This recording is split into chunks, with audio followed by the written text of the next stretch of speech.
Okay, so I record this. I just want to talk about what Rinpoche mentioned yesterday. No, not yesterday, sorry, a week ago. So we had the class concerning the Shastra. So I will just screen share with you now so we can see the text that we were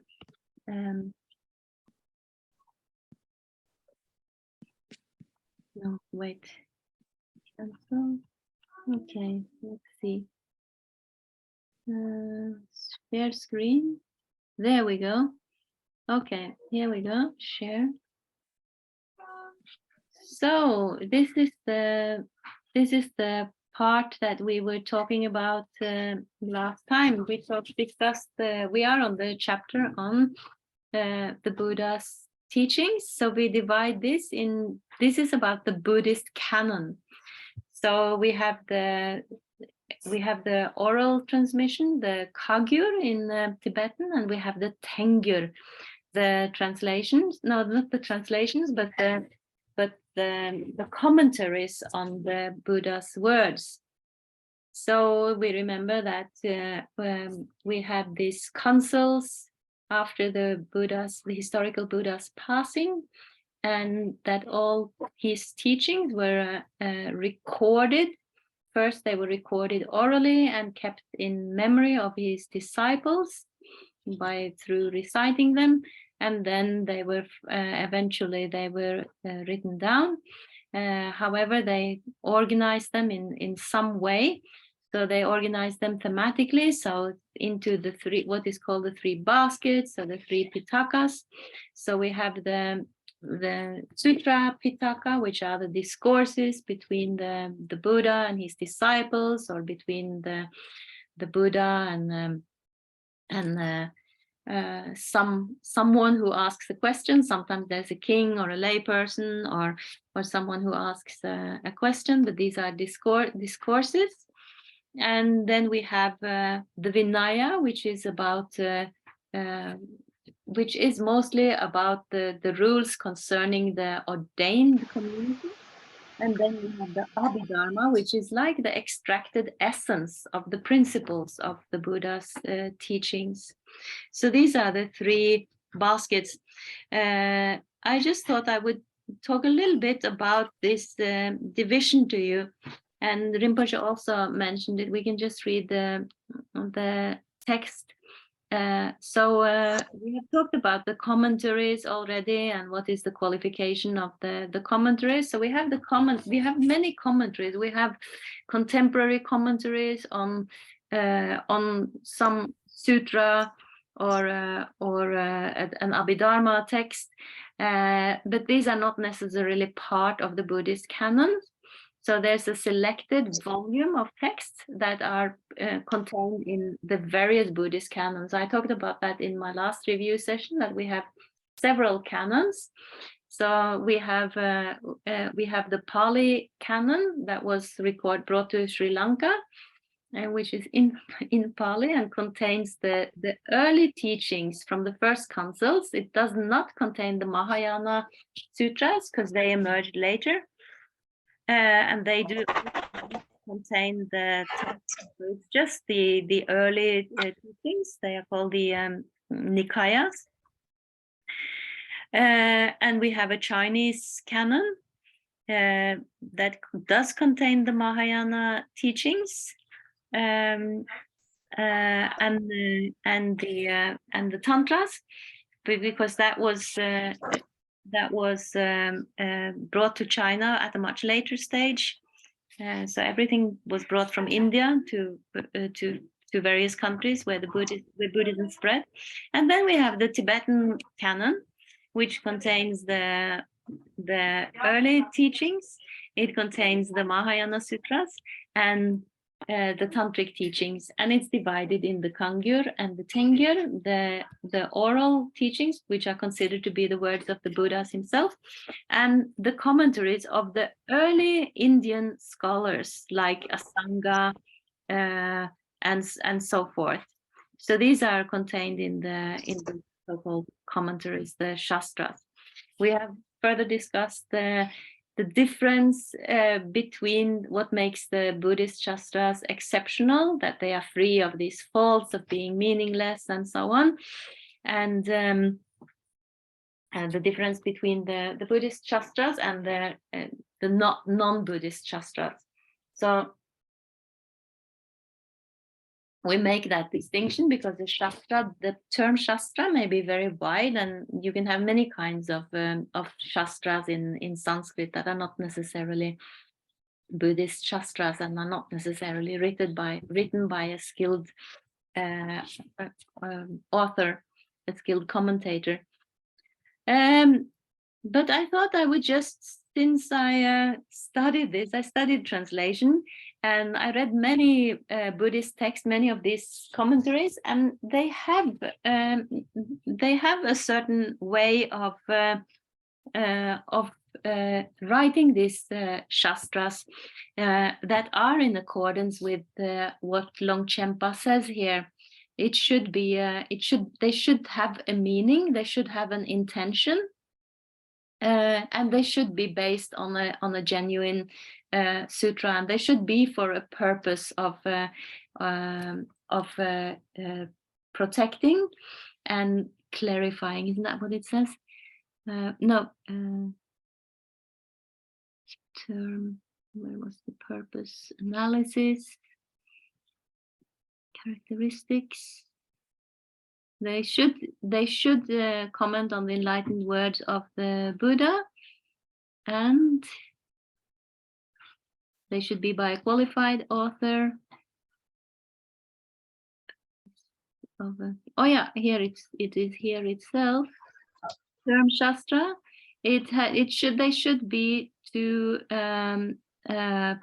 protect and correct our mistaken views and to protect.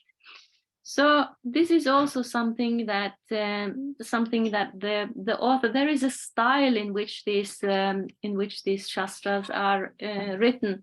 So the author of the Shastra will always start with an homage, paying respect to either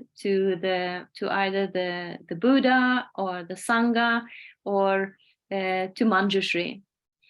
So there will always be the text will always start with, it is written in honor, like this. So, and depending on this, you can see which Pitaka the text belongs to. So I will share something else with you.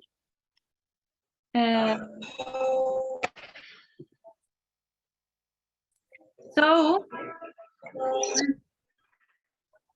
okay, stop share. So if the author says that, let me just see if there are someone in the waiting room. If the text said, if you pick up a commentary of the Buddha's words and it says homage to Manjushri. Manjushri is the bodhisattva of wisdom. So then you know that you're dealing with an Abhidharma text. Yeah. If you pick up a commentary that says homage to all the Sugatas, to all the Buddhas and Bodhisattvas, then it belongs to the Sutra Pitaka. Yeah, the discourse between the Buddha and his disciples. If you pick up a text that says homage to the Buddha, it's a Vinaya text that is in discipline. It's about monastic discipline. However, we have these three Pitaka, but we don't study Vinaya. This is for the ordained Sangha. So if you're a monk or a nun, you study text that belongs to the Vinaya Pitaka. So ordinarily, we lay people like us, we don't study the Vinaya Pitaka. I thought I would share with you something about these canons that you have to study when you are a translator. So I just had a little look today into if you're interested in finding more of these texts, you can go to something called the 84,000 Project. There is a big project going on these days that will take maybe estimated 100 years, to translate all this text of the Buddhist canon. So here here you can see the progress, how is the work going. So here is what the text in Vinaya. You can see that here is the amount of text. There are 24 texts in Vinaya that the canon contains. So there are only 2 that is published. So it's not that much that we have access to in the English language either. So I wanted to do another text. So here you can see an overview of what the canon is. So like I said in the previous session, in Tibet we have several editions of the Buddhist canon. So that is because the Buddhist canon in Tibet was printed, and there was monasteries that could collect text and submit them to printing. They did block prints. So these canons are the collections from various monasteries. So they existed in a physical form in these monasteries, and we have several of them. So you can see here the names. So we have one collection called Peking, we have one Kon, we have one called Derge from a monastery called Derge, we have one called Urga, we have from monastery Nartang, we have the Lhasa collection, and then we see in the, and here you can see that here are all the subjects down on the left. This is written in Tibetan, so you can't understand it. But you can understand the word in sutra, the sutra genre, and you can say Dulva. This is the Vinaya genre, and this is the Sherpin, which you say Sherpin, is the Prajnaparamita sutras. So these are the different collections, and you can see that they have almost the same amount of texts. But you can see that when you go down here to total sutra, you can see that it's a little variation from 352 to 360. Oh, 374. So 368. So some collections have more or less text than others. So that goes for sutra and tantra. So there's a lot of text. The total kangyur. So this is just the kangyur. This is just the oral tradition. 1160 now. If you go down to the tengyur, you go down to the tengyur. Oh, total tengyur, it's 4,093 text.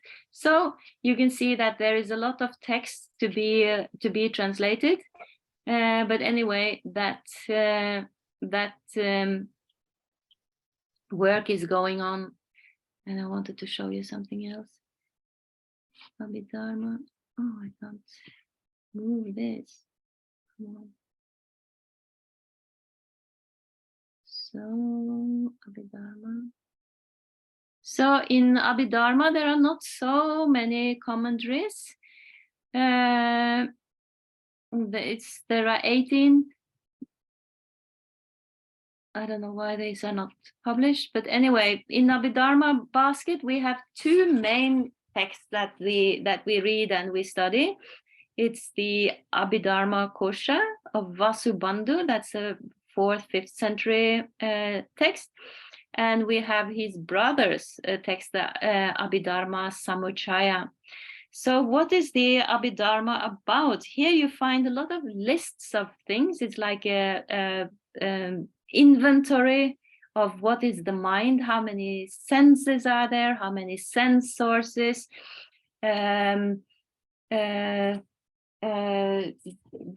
it's the kind of categories that you find in within Buddhism, a description of but you also find description of like negative mind states, for instance, positive mind states. How many are they? What are they? So you find things like this, more like an inventory of the mind and the universe. You can find that, but it's not confined in like a story. It's not embedded in a story. It's not like this, like the sutras are. There you will have one principle. For instance, if you have the principle of karma, you will have that embedded in a story, like a little narrative in a discussion between maybe the Buddha or one of his disciples and some other person. In an Abhidharma text, you will find on the subject karma, you will find how many kinds of karma are there, what are the divisions, what are the subdivisions. You will find that kind of explanations. Yeah. So in a way, it's very useful, and the Abhidharma Kosha is studied in the monasteries, and it can be useful for us also to get a clear view of things. But there are many lists to memorize if you read Abhidharma. So that's what I wanted to make clear, that I had a look. Actually, I was a bit surprised. I never tried to investigate any Vinaya text, but I wanted to show you one thing. Here. Okay, that we might think that Abhidharma, no, I wanted to see the Vinaya text, discipline here, which I thought was chapters on monastic disciplines. So now we're in the section of Vinaya. But then I clicked here, like, what does this actually Vinaya? Because I was curious, because we don't study Vinaya as lay people, but what does it actually contain? And here I see that, well, there is a chapter on, there is records, of course, how to become a monk or a nun, and what kind of life you have to lead, and what are your rules. But then it also says that the text is interwoven with numerous narrative sides and depicting the spiritual ferment in the North Indian region of Magadha during the Buddha's lifetime, the follies of untrained and unsupervised apprentices, and the need for a formal system of tutelage. So that is also one story, that the Buddha made up these disciplines as they went along. He had gathered a sangha, and it was according to, how his disciples would behave or misbehave, that he all the time had to add to these disciplines. There was another one that had even more. Well, anyway, it was not. It's not uniquely just like rules and regulations for monks and nuns. It's actually also you actually also find stories and different things even in the Vinaya. Let me see, translated, published. Oh, yeah, this one. I was a bit tempted to.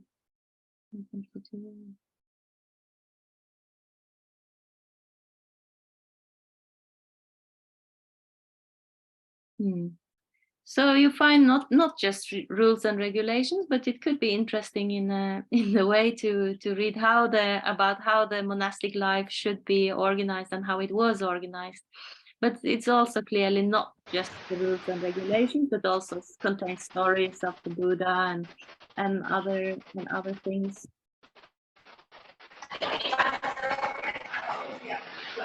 Any questions? I have 5 minutes left.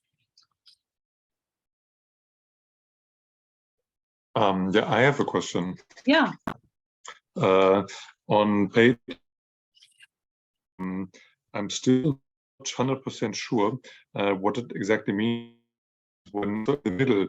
It says they're composed in these ways. Shastras have been assigned to the individual categories of first Abhidharma and the secret mantra approach.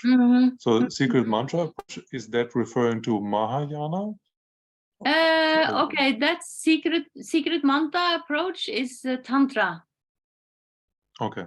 Yeah, so of course I forgot to say that of course in the Tibetan tradition we also have the mantrayana. So I think this categorization is more concerning the first texts, and then you kind of have the tantras, but you've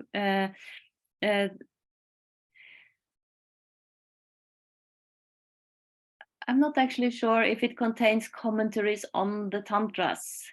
Let me just check the text again, what it says here.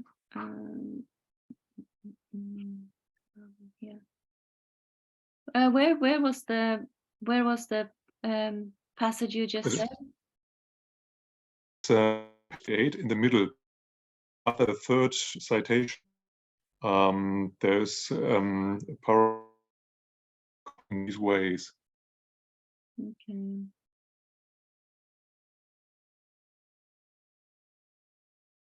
Sorry, are you on 38? On 38?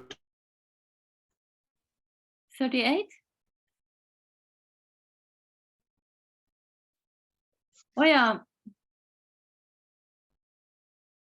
You have it? Yeah.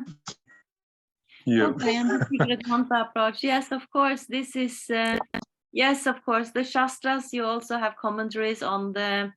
Of course, you also have Shastras that commentate on the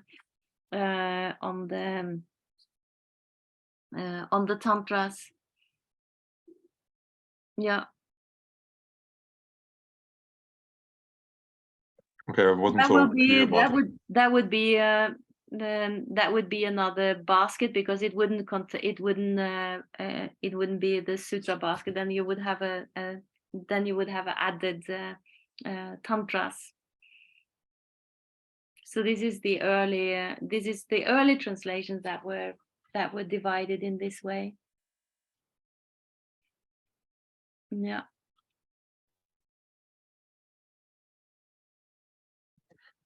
Can we say Vinaya Sutra and Abhidharma is more related to Hinayana, or is there a special version for Mahayana as well? No, there's Mahayana texts. There's Mahayana texts as well that belong to the that can be divided in that way. Yeah. They yeah.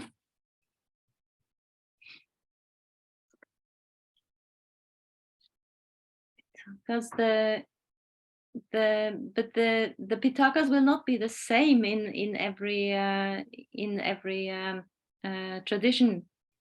So the Tibetan the Tibetan Pitakas will be different than the Pali canon, for instance. We have different canons, so they divide them differently.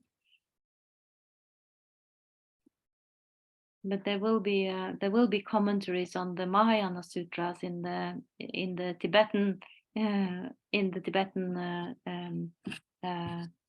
tradition that you don't find in the Theravada tradition, for instance. Yeah. And you mentioned now two Abhidharma texts, so the Abhidharma Kosha and another one. Abhidharma Samuchaya. Okay. So one is by Vasubandhu and the other one is by Asanga. Okay, thank you. Mm-hmm. Okay, I think, do you have a meeting with Rinpoche now? I'm sorry, this was this was a short one. I messed up with times a little bit and I have to catch a flight. So I think you need to log off and meet with Rinpoche. Okay. Thank you, Ellen. Thank you. Sorry, meeting? I can't really hear you. Is there a new Zoom meeting? Yeah, there's a new Zoom meeting. This is my Zoom. So you're using, I don't know if Rinpoche has sent you the Zoom link to his teaching, or I assume it's the same one he always uses. Yes. But it's not on this one, because I'm going to close this link now and run to catch my plane. Okay. Bye, Thank you so everyone. much, Ellen. Bye. Bye.